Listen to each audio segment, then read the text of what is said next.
Bienvenidos a nuestra lección de hoy sobre los cheques especiales. Estamos dando continuidad al estudio del cheque según la legislación guatemalteca. Los cheques especiales son aquellos que tienen características particulares que los diferencian de un cheque común y corriente. El Código de Comercio de Guatemala regula 7 tipos de cheques especiales. El primero de ellos es el denominado cheque cruzado. El cheque cruzado se denomina de esa forma porque en el anverso se cruza con dos líneas paralelas, ya sea por el tenedor o por el librador del cheque. La finalidad de cruzar el cheque es que el mismo solo sea cobrado por un banco. Su regulación la encontramos en el artículo 517 que estamos proyectando en este momento para su lectura. El cheque que el librador o el tenedor crucen con dos líneas paralelas trazadas en el anverso solo podrá ser cobrado por un banco. Veamos el ejemplo. En la pantalla podemos observar un cheque emitido a favor de Profesor Legal. Profesor Legal es el tenedor o beneficiario del cheque. Ahora crucemos el cheque. Podemos observar que en la parte del anverso del cheque se cruza con dos líneas paralelas. Esto lo que implica es que el cheque solo podrá ser cobrado por un banco. Es decir, el cheque cruzado debe cobrarse a través de una institución bancaria mediante depósito, lo que permite identificar plenamente a la persona que cobra el cheque. El cruzamiento de un cheque puede ser especial y general. Es especial cuando en las líneas cruzadas, entre esas líneas se consigna el nombre de determinado banco, y es general cuando en las líneas no aparece el nombre del banco que debe cobrarlo. En este caso, el cheque podrá ser cobrado por cualquier banco, mientras que el cheque especial solo podrá ser cobrado por el banco que se anotó entre las líneas. En el cheque que tenemos en pantalla está cruzado en forma general, solo con dos líneas paralelas cruzadas en el anverso. Para convertirlo en cheque cruzado especial, únicamente debemos consignar la denominación del banco que podrá cobrarlo, tal como podemos apreciarlo en pantalla. El artículo 520 establece que el librado que pague un cheque en términos distintos a los indicados en las normas relativas al cheque cruzado será responsable del pago irregular. Ahora veamos el segundo cheque especial. Es el denominado cheque para abono en cuenta. Está regulado en el artículo 521 que estamos proyectando su contenido para su lectura.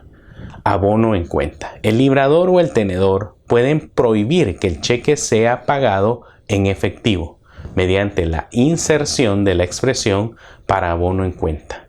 En este caso, el librado solo podrá abonar el importe del cheque en la cuenta que lleva o abra el tenedor. El borrado o alteración de la expresión o de cualquier agregado a la misma se tendrán por no puestos. El cheque cruzado se puede comparar al cheque para abono en cuenta, a diferencia de que el cheque cruzado sí es negociable, es decir, sí puede ser endosado transmitiendo su propiedad a otra persona.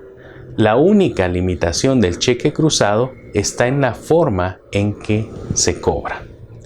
Si en un cheque se consigna la expresión para abono en cuenta, significa que el tenedor o beneficiario deberá depositar el cheque en la cuenta bancaria que tenga en el banco librado o que abra para el efecto. Esto obliga al tenedor a depositar el cheque. No lo puede cobrar en efectivo y no tiene la opción de endosar el cheque, ya que se considera un cheque, repito, no negociable.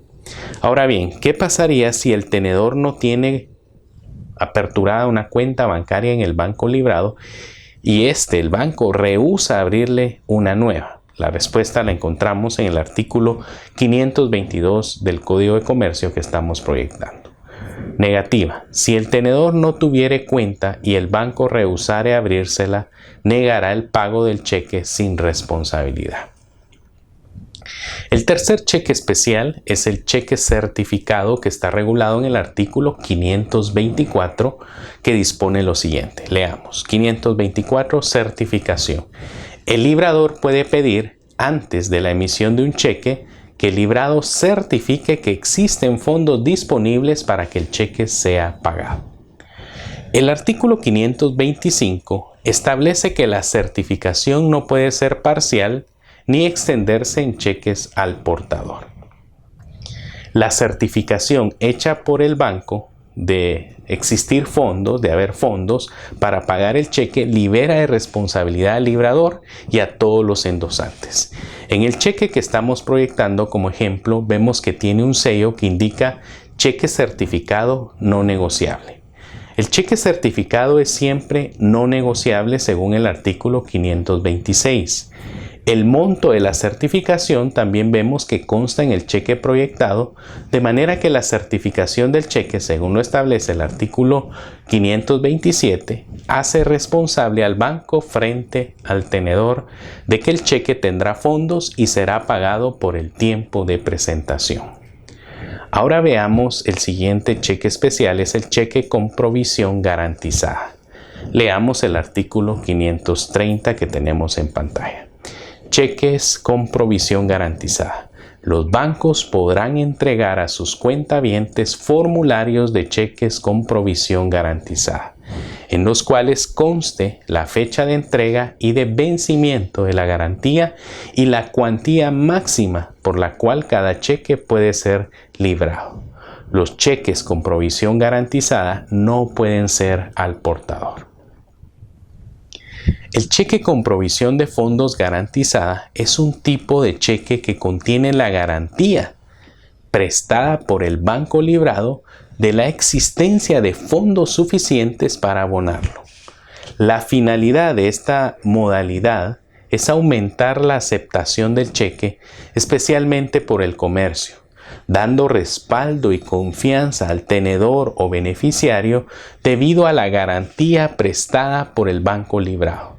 Los eventuales beneficiarios o tomadores recibirán en pago estos documentos con mayor confianza que un cheque simple. Los cheques con provisión de fondos garantizada se proporcionan en formularios distintos a los cheques normales.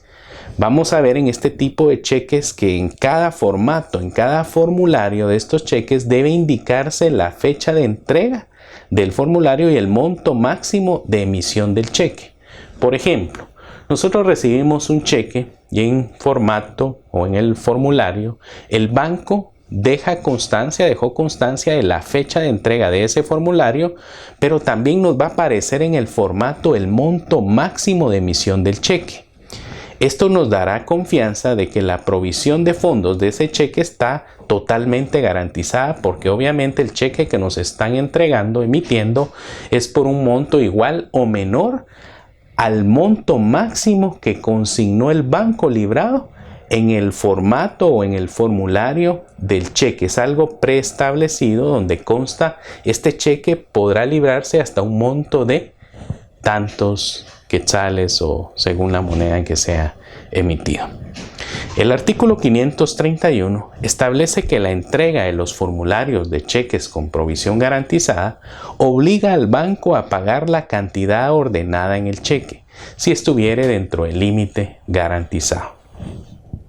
Ahora pasemos al cheque de caja de gerencia o cheque de gerencia. Leamos el artículo 533. Cheques de caja de gerencia. Los bancos podrán expedir cheques de caja o de gerencia a cargo de sus propias dependencias. El cheque de caja constituye una orden de pago que el banco realiza para que sea cobrada ahí mismo, o en su caso para que su importe sea depositado en la cuenta bancaria que el beneficiario tenga en esa institución bancaria. El cheque de caja no es emitido por el cuentaviente, sino que lo emite el banco directamente. Es decir, quien se obliga a cubrir el monto del cheque es el banco, ya que lo gira contra su propia cuenta. El cheque de caja o de gerencia no será negociable y no podrá expedirse al portador. Ahora veamos el denominado cheque de viajero. Leamos para el efecto el artículo 535 que estamos proyectando en pantalla. Artículo 535. Cheques de viajero. Los cheques de viajero serán expedidos por el librador a su propio cargo y serán pagaderos por su establecimiento principal o por las sucursales o los corresponsales que tengan en el país del librador o en el extranjero. Los cheques de viajero o travelers cheques son los cheques expedidos por un banco para que sean pagados en sus sucursales en otros países o en bancos con los que cuente con convenios para el cobro de este tipo de documentos. Los cheques de viajero son utilizados para eso, para viajar, pues es una forma óptima para que los viajeros no utilicen efectivo en sus traslados de un país a otro y a la vez al cobrarlos el dinero sea en la divisa del país visitado.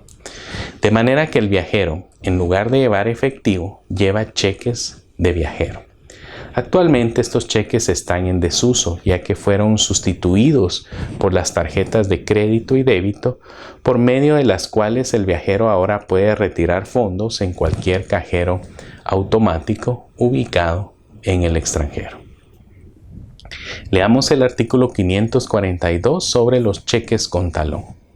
Artículo 542. Cheques con talón para recibo.